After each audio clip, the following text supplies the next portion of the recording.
അസ്സലാമു അലൈക്കും വറഹ്മത്തുള്ളാഹി വബറകാത്ത്. പ്രിയപ്പെട്ട കൂട്ടുകാരെ, 2-3 ദിവസങ്ങളായിട്ട് നൂറെ ഹബീബിനെതിരെയും പല രൂപത്തിലുള്ള ആളുകൾ രംഗത്ത് വന്ന് സംസാരിക്കുന്ന വീഡിയോകൾ നമ്മൾ ചെയ്തിട്ടുണ്ടായിരുന്നു. അതിൻ്റെ കാര്യങ്ങളൊക്കെ പറഞ്ഞു. ഇപ്പോൾ ഇന്നലെ ഒരു സ്ത്രീ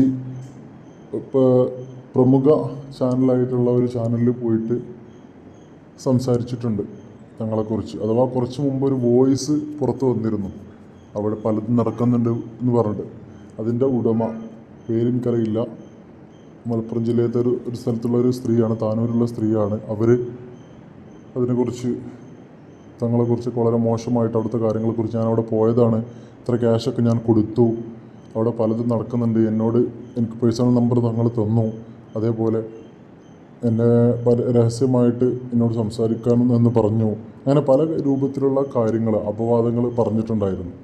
അപ്പോൾ ഇത് ഞാൻ എവിടെയും തെളിയിക്കും, ഞാൻ കുറേ കേസ് കൊടുത്തിട്ട് പോലീസ് കേസ് എടുത്തിട്ടില്ല, തെളിവൊക്കെ എൻ്റെ കയ്യിലുണ്ടെന്ന് പറഞ്ഞു കാര്യങ്ങളൊക്കെ സംസാരിച്ചു. ഏകദേശം ഒരു 15-20 മിനിറ്റോളമുള്ള ഒരു ഇൻ്റർവ്യൂ അവിടെ അവർ പറയുകയുണ്ടായി. അതുപോലെ തന്നെ നമ്മുടെ നൂറെ ഹബീബ് തങ്ങൾ, ഹാമിദ് ആറ്റക്കോയ തങ്ങൾ അതിനുള്ളൊരു മറുപടി എന്ന നിലക്ക് വേറൊരു വീഡിയോയും ചെയ്യുകയുണ്ടായിരുന്നു. ആ വീഡിയോയിൽ തങ്ങൾ കുറേ കാര്യങ്ങൾ സംസാരിച്ചു. അവിടെ വരുന്നതിൻ്റെ ഡീറ്റെയിൽസ്, ഇനിയിപ്പോൾ അവിടെ വരുമ്പോൾ തന്നെ സ്ത്രീകളെ എല്ലാവരെയും ഒന്നിച്ചിരുത്തിയിട്ട് ഈ പുറത്തും അതുപോലെ തന്നെ തലയിലൊക്കെ തലോടുന്നുണ്ട് എന്ന് ആ സ്ത്രീ ആരോപിച്ചിട്ടുണ്ടായി. ആ സംഭവങ്ങളൊക്കെ തെളിയിക്കണമെന്ന് ആവശ്യപ്പെട്ട് രംഗത്ത് വന്നു. കാരണം തങ്ങളുടെ വീട്ടിൽ CCTV ആണ് എല്ലായിടത്തും. അതുകൊണ്ട് തന്നെ അങ്ങനെ ഒരു സംഭവം ഉണ്ടെന്നുണ്ടെങ്കിൽ CCTV പരിശോധിച്ചാൽ കിട്ടും. അതുപോലെ തന്നെ തങ്ങളുടെ വീട്ടിലേക്ക് വന്ന ആളുകളുടെ ലിസ്റ്റ് രജിസ്റ്റേർഡ് ആണ്, എല്ലാവരും ലിസ്റ്റും അവിടെ ഉണ്ട്. അപ്പം അങ്ങനെ ഒരു സ്ത്രീ വന്നിട്ടുണ്ടെങ്കിൽ അതിൻ്റെ ഡീറ്റെയിൽസും അതിലുണ്ടാവും. പിന്നെ പല യൂട്യൂബർമാരിൽ നിന്നും ക്യാഷ് വാങ്ങി തങ്ങളെ താറടിക്കാൻ വേണ്ടിയിട്ടാണ് ഇത്തരത്തിലുള്ളൊരു പരിപാടി ആ സ്ത്രീ ചെയ്യുന്നതെന്നുള്ള രൂപത്തിലാണ് തങ്ങൾ പറയുന്നത്. അതെന്തോ ആവട്ടെ, എന്തായാലും ഈ സ്ത്രീ പല വിഷയങ്ങൾ പറഞ്ഞിട്ടുണ്ടെങ്കിൽ അതിൽ എന്തെങ്കിലും ഒന്ന് തെളിയിക്കാനുള്ളൊരു കാര്യമെങ്കിലും ആ സ്ത്രീ കൊണ്ടുവന്നിട്ടുണ്ടായിരുന്നെങ്കിൽ നമുക്കതിൽ വിശ്വസിക്കാമായിരുന്നു. ഒന്നും കയ്യിലില്ലാതെ തെളിവുണ്ടെന്ന് പറഞ്ഞുകൊണ്ട് മാത്രം കാര്യമില്ലല്ലോ. ഇപ്പോഴത്തെ സാഹചര്യത്തിൽ നമ്മൾ എല്ലാം തെളിയിക്കാനുള്ള ഈ കാര്യങ്ങൾ നമ്മളെ കയ്യിലുണ്ടെങ്കിൽ മാത്രമേ നമുക്കൊരു കാര്യമായിട്ട് മുന്നോട്ട് പോകാൻ കഴിയുള്ളൂ. ഇല്ലെങ്കിലും മിണ്ടാതിരിക്കുക എന്നുള്ളതാണ് അതിൻ്റെ ഒരു വസ്തുത. പക്ഷെ തങ്ങൾ പറയുന്നത് തങ്ങളെടുത്ത് എല്ലാ ഡീറ്റെയിൽസും ഉണ്ട്. ആ സ്ത്രീ തങ്ങൾക്ക് വിളിച്ചു, തങ്ങൾ ആ സ്ത്രീക്ക് വിളിച്ചു എന്നൊക്കെ പറഞ്ഞ പല സംഭവങ്ങളുണ്ട്, അതിൻ്റെ കാര്യങ്ങളുണ്ട്. അതേപോലെ തന്നെ വാട്സപ്പിൽ തങ്ങൾ ആ സ്ത്രീക്ക് മെസ്സേജ് അയച്ചു എന്നൊക്കെ ആ സ്ത്രീ ആരോപിച്ചിട്ടുണ്ട്. പക്ഷേ അത് തങ്ങൾ പറഞ്ഞിട്ട് ആ സ്ത്രീ മെസ്സേജ് അയക്കുക, മനുഷ്യന് അല്ലാത്ത കാര്യത്തിന് തന്നെ സമയമില്ല, എന്നിട്ടാണ് ആ സ്ത്രീക്ക് ഞാൻ മെസ്സേജ് അയക്കുന്നത്. അപ്പോൾ അതുകൊണ്ട് അതിൻ്റെ ഡീറ്റെയിൽസ് കാര്യങ്ങൾ എന്തൊക്കെ നടത്തുന്നത്, അതിൻ്റെയൊക്കെ തെളിവുകൾ തങ്ങൾ പറഞ്ഞ കാര്യത്തിനുള്ള എല്ലാ തെളിവും തങ്ങളെ കയ്യിലുണ്ട്.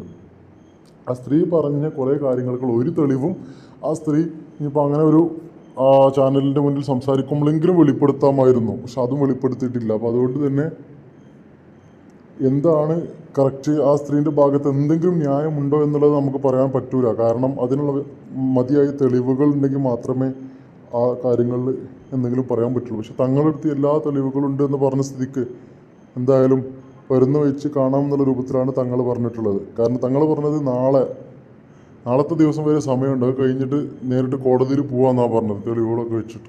കാരണം ഒരു മനുഷ്യൻ സഹിക്കുക എന്നുള്ളത് സ്വാഭാവികമാണ്, വീണ്ടും സഹിക്കുക എന്നുള്ളതും സ്വാഭാവികമാണ്. കഠിനമായിട്ട് സഹിക്കുക എന്നുള്ളതൊക്കെ സ്വാഭാവികമായിട്ട് നമുക്ക് അഡ്ജസ്റ്റ് ചെയ്ത് പോകാം. പക്ഷേ സഹിക്കുന്നതിൻ്റെ എത്രയോ മടങ്ങ് സഹിക്കുക എന്ന് പറയുമ്പോൾ കുറച്ചൊക്കെ നമുക്ക് ഉള്ളിൽ പ്രശ്നങ്ങളുണ്ടാവും. അത്തരം സാഹചര്യത്തിൽ നമുക്ക് മറ്റുള്ളവരായിട്ട് സംസാരിക്കാനൊക്കെ ബുദ്ധിമുട്ടും കാര്യങ്ങളൊക്കെ വരും. കാരണം നമ്മളെക്കുറിച്ച് ഇങ്ങനെ അപവാദങ്ങൾ, അപകീർത്തികൾ ഇങ്ങനെ വരുമ്പോൾ നമ്മളൊരു കാര്യം ചെയ്യുന്ന ഒരു ഉയർന്ന ഒരു നില നിൽക്കുന്ന വ്യക്തിയാണെങ്കിലും ചിലപ്പോൾ നമ്മളെ മനസ്സിൽ പല വിധത്തിലുള്ള ചിന്തകൾ വരും, നമ്മുടെ സംസാരത്തിൽ സ്ട്രോങ് വരും. അഥവാ നല്ല ചൂടാവാതെ നടക്കുന്ന ആൾക്കാരാണെങ്കിൽ പോലും ടെൻഷനും കാര്യങ്ങളൊക്കെ വന്നു കഴിഞ്ഞാൽ നമ്മുടെ സ്വഭാവത്തിൽ മാറ്റങ്ങൾ വരും. അപ്പോൾ ആ രൂപത്തിൽ ആയിട്ട് പോലും അവിടെ അദ്ദേഹത്തിന് മജ്‌ലിസ് നല്ല രൂപത്തിൽ നടക്കുന്നുണ്ട് എന്നുള്ളത് സത്യമാണ്. അത്രയും ഇറിറ്റേഷൻ വന്നിട്ടും തങ്ങൾ അതിലേക്കൊന്നും കൂടുതൽ മൈൻഡ് കൊടുക്കുന്നില്ല എന്നാണ് മനസ്സിലാക്കുന്നത്. എന്തായാലും അള്ളാഹു എല്ലാ കാര്യങ്ങളും ഹൈറിലാക്കി കൊടുക്കട്ടെ. ഞാൻ പറഞ്ഞ പോലെ തന്നെ തങ്ങളെ മജ്‌ലിസിൽ വേറെ കുറേ വിവാദങ്ങളൊക്കെ ഉണ്ടായിട്ടുള്ള സംഭവങ്ങളെന്ന് പറഞ്ഞാൽ നമുക്കെല്ലാവർക്കും അറിയാം. ആ കാര്യങ്ങളിൽ മജ്‌ലിസിൻ്റെ ആളുകളെല്ലാം കൂടിയിട്ട് അവിടെ അങ്ങനെ തന്നെ നടക്കുന്നുണ്ടോ, നല്ല കാര്യങ്ങൾ എത്രത്തോളം സ്പ്രെഡ് ചെയ്യാൻ പറ്റും എന്നുള്ള രൂപത്തിൽ ചിന്തിച്ചിട്ട് കാര്യങ്ങൾ ചെയ്യുക. അനാചാരം പോലെ നടക്കുന്ന എന്തെങ്കിലും ഉണ്ടെന്നുണ്ടെങ്കിൽ അത് ഉടനെ തന്നെ ഒഴിവാക്കുക. അത് അവർ തന്നെ അവരുടെ കൂട്ടത്തിലുള്ള പണ്ഡിതന്മാർക്ക് തന്നെ അറിയാവുന്ന കാര്യമായിരിക്കും എന്തെങ്കിലും ഉണ്ട് എന്നുണ്ടെങ്കിൽ. പലരും ആരോപിക്കുന്നുണ്ടെങ്കിലും സത്യത്തിൽ അങ്ങനെ നടക്കുന്നുണ്ടോ എന്നുള്ളത് നമുക്കറിയില്ല. അപ്പോൾ അതുകൊണ്ട് തന്നെ അങ്ങനത്തെ കാര്യങ്ങളിൽ ഒന്നും കൂടി ജാഗരൂകരാവുക. അതേപോലെ മറ്റുള്ള കാര്യങ്ങൾ പലരും എന്തൊക്കെ പറയും, പക്ഷേ എന്ത് പറയുമ്പോഴും നമ്മൾ പ്രതികരിക്കാതിരിക്കുക എന്നുള്ളതാണ് അതിൻ്റെ ഒരു കാര്യം. പിന്നെ ഇത്തരത്തിൽ പബ്ലിക് ചാനലിൻ്റെ മുന്നിലൊക്കെ പറയുമ്പോൾ നമ്മൾ പ്രതികരിക്കാതിരിക്കാൻ പറ്റൂല. അത്തരം സാഹചര്യത്തിലേക്ക് നമ്മളെ കൊണ്ടെത്തിക്കുകയാണ്. അപ്പോൾ അതുകൊണ്ടാണ് തങ്ങൾ പറഞ്ഞത് ഞാൻ കോടതിയിൽ പോവുകയാണ്, നാളത്തെ ഒരു സമയത്തിനുള്ളിൽ നിങ്ങൾ അതിന് തെളിവുകളായിട്ട് വന്നോളി, നോ പ്രോബ്ലം, ഞാൻ തെറ്റുകാരനാണെങ്കിൽ ജയിലിൽ പോകാൻ ഞാൻ റെഡിയാണ് എന്ന് തങ്ങൾ അപ്ലൈ പറഞ്ഞിട്ടുണ്ട്. അപ്പോൾ അതുകൊണ്ട് തന്നെ എല്ലാ കാര്യങ്ങളും നമ്മൾ സത്യം മനസ്സിലാക്കാൻ വേണ്ടി മാക്സിമം ശ്രമിക്കുക. നമുക്കറിയാത്തൊരു കാര്യമാണ് നമ്മളത് ആക്ഷേപിക്കുകയാണെങ്കിൽ നമ്മൾ പറയാതിരിക്കലായിരിക്കും ഏറ്റവും നല്ലത്. എന്തായാലും അള്ളാഹു എല്ലാവരുടെയും കൽബ് നന്നാക്കി തരട്ടെ. റമദാൻ നമ്മളോട് ഇങ്ങനെ കഴിഞ്ഞു പോവാണ്. ഇന്നിപ്പോൾ 23-ാം രാവാണ്. അള്ളാഹു നമ്മുടെയൊക്കെ നോമ്പും നിസ്കാരങ്ങളൊക്കെ സ്വീകരിച്ച് നമ്മളെല്ലാവരും ജന്നാത്തുൽ ഫിർദൗസിൽ ഒരുമിച്ച് കൂട്ടി അനുഗ്രഹിക്കുമാറാവട്ടെ. ആമീൻ. അപ്പോൾ തങ്ങൾ പറയുന്ന മറുപടി വീഡിയോ ഞാൻ ഇതിൽ കൊടുക്കുന്നുണ്ട്. ഇൻഷാ അല്ലാഹ് എല്ലാവരും വീഡിയോ മുഴുവനായിട്ട് കാണുക. അസ്സലാമു അലൈക്കും വറഹ്മത്തുള്ളാഹി വബറകാതുഹു. അസ്സലാമു അലൈക്കും വറഹ്മത്തുള്ളാഹി തആല വബറകാതുഹു. നൂറഹബീൻ മുച്ചുമണി റാഹത്തല്ലേ? അല്ലാഹ് റാഹത്ത് സന്തോഷം അല്ലാഹു നൽകട്ടെ. വളരെ സന്തോഷത്തിലാണ്. ചെറിയ സന്തോഷമല്ല. കാരണം എന്താ അറിയോ, നമ്മളെ വിമർശിക്കും തോറും നമ്മൾ എന്ത് ചെയ്യണം? ഉയർന്നു വരികയാണ്. ഡബർ പന്ത് പോലെയാണ്, അടിക്കും തോറും ഞാൻ പൊന്തുക. ഞാന് ഇന്ന് നോമ്പ് 21. ഇന്ന് നോമ്പ് തുറന്ന് ഞാൻ ഭക്ഷണം കഴിക്കുന്ന സമയത്ത് ഒരാൾ വിളിച്ചിട്ട് എന്നോട് പറഞ്ഞു, തങ്ങളിപ്പോ എങ്ങനത്തെ പെണ്ണ് പരാതിയുമായിട്ട് ഒരു മറുനാടൻ ചാനലൊരു ലൈവുമായിട്ടൊരു പെണ്ണൊരു മറുനാടൻ ചാനലായിട്ട് വന്നിട്ടുണ്ട്. അവിടെ നടക്കുന്ന ചികിത്സക്കെതിരെ ഭയങ്കര രൂക്ഷമായ വിമർശനമാണ്. ഞാനത് നോക്കി. സുബ്ഹാനല്ലാഹ്, അത് നോക്കിയപ്പോ സത്യത്തിൽ എനിക്ക് എന്താ വന്നത്? ചിരിയാ വന്നത് സത്യത്തിൽ. കാരണം എന്താ അറിയോ, ഇവിടെ വരുന്ന എല്ലാവർക്കും എന്താ ഇവിടുത്തെ ചികിത്സ രീതികൾ അറിയാം. ഇവിടെ വാതിലടച്ചുള്ള ചികിത്സകളൊന്നുമില്ല. ഇവിടെ ആയിരക്കണക്കിന് ആളാ വരും. ഒന്ന് കാണാനും മാത്രമേ പറ്റുള്ളൂ. ദ്വാ ചെയ്യാന്ന് പറയും, മറ്റുള്ള കാര്യങ്ങൾ എന്തെങ്കിലും പറഞ്ഞോളൂ. അപ്പൊ ഞാനിപ്പോ ഈ താത്താന്റെ വീഡിയോ കണ്ടപ്പോ താത്ത ഒരു നോട്ടീസ് കയ്യിലുണ്ട്, യുനാനി ചികിത്സ. അതിനൊക്കെ ഞാൻ മുമ്പ് മറുനാടിൽ ഞാൻ കൊടുത്തതാണ്. ആ നോട്ടീസുമായിട്ട് എനിക്കൊരു ബന്ധമില്ലാന്ന്. കാരണം ഞാൻ യുനാനി പഠിച്ചിട്ടില്ല. അതില് ഈ താത്തക്ക് എവിടെ നോട്ടീസ് കിട്ടി? താത്ത പറയട്ടെ, താത്ത തെളിയിക്കട്ടെ. ഈ താത്ത യുനാനി ചികിത്സന്റെ ഇത് കണ്ടിട്ടില്ല. ഇവിടെ ആള് വരികയാണെങ്കിൽ ഇവിടെ നോട്ടീസിന്റെ പബ്ലിസിറ്റി ഒന്നും വേണ്ട. നോട്ടീസ് അടിച്ചിട്ട് ചികിത്സിക്കേണ്ട പബ്ലിസിറ്റി ഒന്നും വേണ്ട. ഒന്ന്. പിന്നെ താത്ത പറഞ്ഞു, ഞാൻ താത്താക്ക് പേഴ്സണൽ നമ്പർ കൊടുത്തു. ഞാന് നിയമപരമായി മുന്നോട്ട് പോവുകയാണ്. ഞാൻ ഏത് നമ്പറാ താത്താക്ക് കൊടുത്തത്, ഏത് നമ്പറിലെ താത്താണ് ഞാൻ വിളിച്ചത്, ആരൊക്കെ ഞാൻ താത്തയായിട്ട് ചാറ്റ് ചെയ്തത്, എപ്പോഴാ ചെയ്തത്, താത്ത തെളിവായിട്ട് ഇറക്ക്. തെളിവ് വേണതിന്. ഞാൻ തിങ്കളാഴ്ച വരെ വെയിറ്റ് ചെയ്യും, അല്ലെങ്കിൽ ഞാൻ കോടതിയിൽ പോകും. മനസ്സിലായില്ലേ? തെളിവ് നിർബന്ധം. ഞാൻ നിങ്ങളുമായിട്ട് ചാറ്റ് ചെയ്തതിന്റെ പേഴ്സണൽ നമ്പർ ഏതാ? നിങ്ങൾ ഒരു ദിവസം എന്നെ വിളിച്ചിട്ടുണ്ട്, തെളിവിന്റെ എഴുത്തുണ്ട്. എന്നിട്ട് എന്നോട് പറഞ്ഞു, എന്റെ കൂടെ ജോലി ചെയ്യുന്ന ശിഹാബ് തങ്ങളെ അവിടുന്ന് ആട്ടി ഓടിക്കണം. അവിടുത്തെ പോലത്തെ ആളുകളെ നിങ്ങൾക്ക് പറ്റൂല. അവനെ പോലത്തെ. ഞാൻ പറഞ്ഞ എന്താ പ്രശ്നം ചോദിച്ചു. താത്ത ഒരുപാട് സമയം സംസാരിച്ചു. എന്റെ ഫോൺ ചെക്ക് ചെയ്താല്, ഈ താത്ത വിളിച്ച ഈ ഫോൺ നമ്പർ ചെക്ക് ചെയ്താൽ എല്ലാം മനസ്സിലാവും അല്ലെ? ഞാൻ നിങ്ങളോട് ചാറ്റ് ചെയ്തിരുന്നില്ലേ? മനുഷ്യന് ഒരു മിനിറ്റ് സെക്കൻഡ് റെസ്റ്റ് കിട്ടിയ അൽഹംദുലില്ലാഹ് പറയുന്നത് ഞാൻ നിങ്ങൾക്ക് ചാറ്റ് ചെയ്തിരിക്കുന്നില്ലേ? തെളിവിറക്കണം. ഇറക്കിയേ പറ്റൂ. തിങ്കളാഴ്ചന് മുന്നേ ഇറക്കണം, അല്ലെങ്കിൽ കോടതി പോകേണ്ടി വരും. പിന്നെ നിങ്ങൾ പറയുന്നതൊക്കെ നുണയാണ്. നിങ്ങൾ എത്ര ക്യാഷാ യൂട്യൂബർമാരൊക്കെ വാങ്ങി? നിങ്ങൾ എന്നോടൊരു കാര്യം പറഞ്ഞു. നിങ്ങൾ എന്റെ ജോലിക്കാർ ഉപയോഗിക്കുന്ന ഫോണില് ഞാൻ അപ്പോഴും കൂടെ പറഞ്ഞു, താത്ത എനിക്ക് സ്വന്തമായിട്ട് നമ്പറില്ല, എനിക്ക് നമ്പറൊന്നുമില്ല. ഞാൻ പറഞ്ഞിട്ടുണ്ട് ഇല്ലേ? എപ്പോഴും കൂടെ ചാറ്റ് ചെയ്ത്. പിന്നെ നിങ്ങള് എന്നോട് പറഞ്ഞു ഞാൻ വളരെ പ്രയാസത്തിലാണ്, ദാരിദ്ര്യത്തിലാണ്, എന്റെ വീട്ടിൽ വെക്കാൻ അറിയില്ല. അങ്ങനെ പറഞ്ഞു. ഞാൻ എന്ത് പറഞ്ഞു? ഞാൻ എന്തെങ്കിലും അയച്ചുതരാം അല്ലേ? അങ്ങനെ തന്നെ അല്ലേ? എന്റെ പണിക്കാരൻ, നിങ്ങളെല്ലാ റെക്കോർഡുകളും എന്റെ അടുത്തുണ്ട്. നിങ്ങള് എന്റെ ജോലിക്കാരുടെ ഫോണിലേക്ക് വിളിച്ച എല്ലാ റെക്കോർഡ് ഇതും നമ്മുടെ അടുത്തുണ്ട്. അല്ലേ, നിങ്ങൾ എന്നോട് എന്താ ആവശ്യപ്പെട്ടത്? എന്റെ കൂടെ ജോലിക്കാർ ഒഴിവാക്കണം, മനസ്സിലായില്ലേ? പിന്നെ നിങ്ങള് ഇവിടെ നടക്കുന്നതൊക്കെ എന്തോ നിങ്ങൾ പറയുന്നുണ്ട്, അത് നിങ്ങൾ തെളിയിക്കണം, മനസ്സിലായില്ലേ? പിന്നെ നിങ്ങൾ നാട്ടുകളിൽ പോലീസ് സ്റ്റേഷൻ കേസ് കൊടുത്തു പറഞ്ഞു. നാട്ടുകളിൽ പോലീസിൽ കേസ് എടുത്തിട്ടില്ല എന്ന് പറഞ്ഞു. എന്നിട്ട് നിങ്ങൾ SP ഓഫീസ് കൊടുത്തു പറഞ്ഞു. നിങ്ങൾ തെളിവ് ഹാജരാക്കണം. എന്നെ വിളിച്ചു പോലീസുകാര്. പരാതി വന്നിട്ടുണ്ടായിരുന്നു. ഞാൻ പറഞ്ഞു പരാതി വന്നിട്ടുണ്ട് പിന്നെ സാറേ തെളിവുണ്ട്, എനിക്കതിന് ആക്ഷൻ എടുക്കണം എന്ന് പറഞ്ഞു. ഞാൻ തെറ്റ് ചെയ്ത് ശിക്ഷിക്കപ്പെടണം. സമൂഹത്തിൽ നമ്മൾ മറ്റുള്ളവർക്ക് മാത്രമേ കാണിച്ചു കൊടുക്കേണ്ട ആളാ. എന്ത് ചെയ്യണം? ഞാൻ ശിക്ഷിക്കണെന്നെ. സാർ തെളിവ് ഹാജരാക്കട്ടെ, കോടതി പോട്ടെ. പക്ഷേ ഞാൻ നിങ്ങൾക്കെതിരെ കോടതി പോകണം. തിങ്കളാഴ്ചന്റെ ഉള്ളില് നിങ്ങൾ എന്ത് ചെയ്യണം?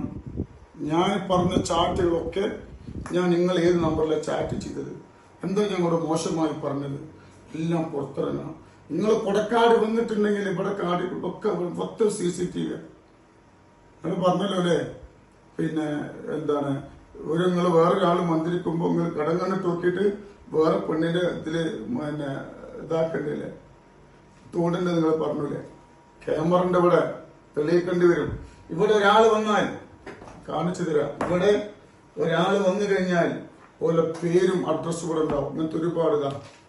ഇവിടെ ആര് വന്നാലും എന്റെ അടുത്ത് വരുന്ന ആളുകളെ ഫോൺ നമ്പറുകളും ഇതാ ഇഷ്ടംപോലെ പുസ്തകങ്ങളാ. എനിക്കറിയാം എന്നെ കൂട്ടാൻ പലരും നടക്കുന്നത്. ഇവിടെ ആര് വന്നാലും എല്ലാവരുടെ ഫോൺ നമ്പറും പേരും ഇവിടെ ആദ്യം രജിസ്റ്റർ ചെയ്യും. പിന്നെ നിങ്ങൾ പറഞ്ഞു 6666 റുപ്യല്ലേ തന്നോ? ഇന്നെ കാണാൻ 1000 റുപ്യാണ് ഫീസ്. ഇവിടെ വരുന്ന ആളേക്ക് എന്റെ കായ് ശരിക്കും വാങ്ങില്ല. തെളിയിക്കണം, നിങ്ങള് തെളിയിക്കണം. തെളിയിച്ചിട്ടില്ലെങ്കിൽ തിങ്കളാഴ്ച ഞാൻ കോടതി പോകും. ഞാൻ മാത്രമല്ല, വേറെ ആളുകളുണ്ടാവും, മനസ്സിലായില്ലേ? ഒരാളെ കുറിച്ച് ആരോപണങ്ങൾ പിന്നെ ഉന്നയിക്കുമ്പോ നിങ്ങൾ അത് സത്യം അല്ലാതെ നിങ്ങൾ എന്ത് ഇതാക്കാൻ പാടില്ല.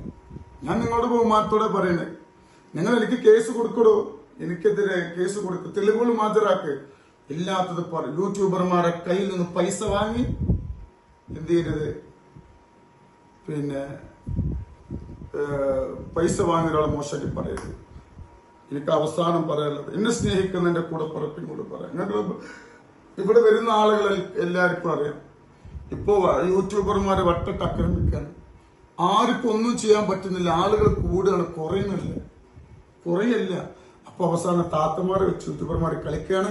അപ്പൊ അതുകൊണ്ട് ഈ മറുനാടൻ ചാനലിനെതിരെയും അതുപോലെ തന്നെ താത്താക്കെതിരെയും ഇൻഷാ അല്ലാഹ് തിങ്കളാഴ്ച ഇൻഷാ അല്ലാഹ് നമ്മള് വക്കീലിനെ കണ്ട് ഇൻഷാ അല്ലാഹ് നമ്മൾ നിയമ നടപടി സ്വീകരിക്കും. ഒരു ചാനൽ പുറത്തു വിടുമ്പോൾ തെളിവുകൾ വേണം, അല്ലേ? ഇനി ഈ സംഭവം വേറെ ചാനലിൽ ഇട്ടാൽ ആ ചാനലിനെതിരെ നമ്മൾ എന്ത് ചെയ്യും? നിയമ നടപടി സ്വീകരിക്കും. ഞാൻ മാത്രമല്ല, എന്റെ മക്കളും പെണ്ണുങ്ങളും ഒക്കെ ഇറങ്ങാണ്. കാരണം അവർക്ക് ജീവിക്കണ്ടേ, അവർക്ക് ജീവിക്കണ്ടേ. അപ്പോ എന്റെ മോന്റെ പേര് ഇതിലുണ്ട്. ഈ പറഞ്ഞ എല്ലാത്തിനുള്ള തെളിവ് താത്ത എന്ത് ചെയ്യണം? നാളെ തന്നെ ഹാജരാക്കണം. ഇല്ലെങ്കിൽ തിങ്കളാഴ്ച ഇൻഷാ അല്ലാഹ് തിങ്കളാഴ്ച ഇതിനിറങ്ങും. ഞാൻ ഇങ്ങനത്തിലൊന്നും ഞാൻ കുറെ യൂട്യൂബർ മട്ടിട്ട് ആക്രമിച്ചിട്ട് അതൊന്നും എനിക്ക് പ്രശ്നമില്ല. പക്ഷെ എന്താ അറിയാം, ഇത് കുറച്ച് കടന്ന് കൈയായി പോയി. ഈ മെസ്സേജ് അയക്കുക എല്ലാവർക്കും അറിയാം. എന്നെ അറിയുന്ന ആയിരക്കണക്കിന് ആളുകൾ വരുന്ന സ്ഥലം അത്. ഒന്ന് കണ്ട അസ്സലാമു അലൈക്കും എല്ലാവരുടെ രണ്ട് വർത്താനം പറയുമ്പോഴത്തേ എന്താ സമയം കഴിഞ്ഞു. അങ്ങനത്തെ നിങ്ങൾക്ക് ഞാൻ ഫോൺ നമ്പർ തന്നിട്ടില്ലേ? എന്നിട്ട് നിങ്ങളോട് ചാറ്റ് ചെയ്തിട്ടില്ലേ? ഞാൻ നിങ്ങൾ ആദ്യമായിട്ട് കാണുന്നത് വെച്ചിട്ടറിയോ? ഈ യൂട്യൂബ് ചാനലില്ല. ഞാൻ ആദ്യമായിട്ട് നിങ്ങൾ താത്താണ് കാണുന്നത് ഈ ചാനൽ വെച്ചിട്ടാ, മനസ്സിലായില്ലേ? പിന്നെ യൂട്യൂബർമാരെ വെച്ചിട്ട് കൂട്ടണല്ലേ നിങ്ങൾക്ക്? എല്ലാ യൂട്യൂബർമാരും പറയാം, നിങ്ങൾ ഈ 18ാമത്തെ തടവ പെണ്ണുങ്ങളെ വെച്ച് കളിക്കുന്നത്. തകർക്കാൻ കഴിയില്ല കേട്ടോ. ഇൻഷാ അല്ലാഹ് ഞാന് പിന്നെ നിങ്ങളൊന്നും കുറ്റപ്പെടുത്തില്ല. കാരണം വേറൊരു താത്ത ഇറങ്ങിയിട്ടുണ്ട് ശ്വാസമുട്ടായിട്ട് വന്നിട്ട്. അപ്പൊ അതുകൊണ്ട് പാണ്ടിക്കാട് അതൊക്കെ നോണയാണ്. പാണ്ടിക്കാട് കുടിമലണ്ട് ഈ പറഞ്ഞു കൊടുക്കുന്ന ആൾക്കാരുണ്ടല്ലോ, ഓൽക്ക് മാറിപ്പോകും. ഓൽക്ക് അപ്പൊ ഇതിനെ കുറിച്ച് ആരോപണങ്ങളൊക്കെ പറയുമ്പോഴേ ശരിക്കും പറയണം. ഇൻഷാ അല്ലാഹ് താത്ത ഇതിന് മറുപടി പെട്ടെന്ന് ഇറക്കണം കേട്ടോ. എല്ലാ ചാറ്റും റെക്കോർഡുകളൊക്കെ ഇറക്കണം കേട്ടോ. ഞാൻ നിങ്ങളോട് സംസാരിച്ചിട്ടുണ്ട്. നിങ്ങൾ ശിഹാബ് തങ്ങളെ എന്റെ വീട്ടിൽ നിന്ന് ഒഴിവാക്കണമെന്ന് പറഞ്ഞ് എന്റെ പണിക്കാരുടെ ഫോണിക്ക് അത് ഏത് നമ്പർ അറിയാം അത് ഞങ്ങൾക്ക് പറഞ്ഞുതരാം കേട്ടോ. ഇൻഷാ അല്ലാഹ് അപ്പൊ ഞാൻ തിങ്കളാഴ്ച ഒരു വെയിറ്റ് ചെയ്യും ഇതിന് മറുപടി. ഇല്ലെങ്കിൽ ഇൻഷാ അല്ലാഹ് ഞാൻ ഹൈക്കോടതിയിൽ പോവും. വിഷയാവും, തെളിവുകൾ പുറത്തിറക്കണം. എന്നിട്ട് എങ്ങനെയെങ്കിലും എന്നെ പൂട്ടാൻ നോക്കി, അങ്ങനെയെങ്കിലും നടക്കുമെന്ന് നോക്കി. ഓക്കെ, അസ്സലാമു അലൈക്കും.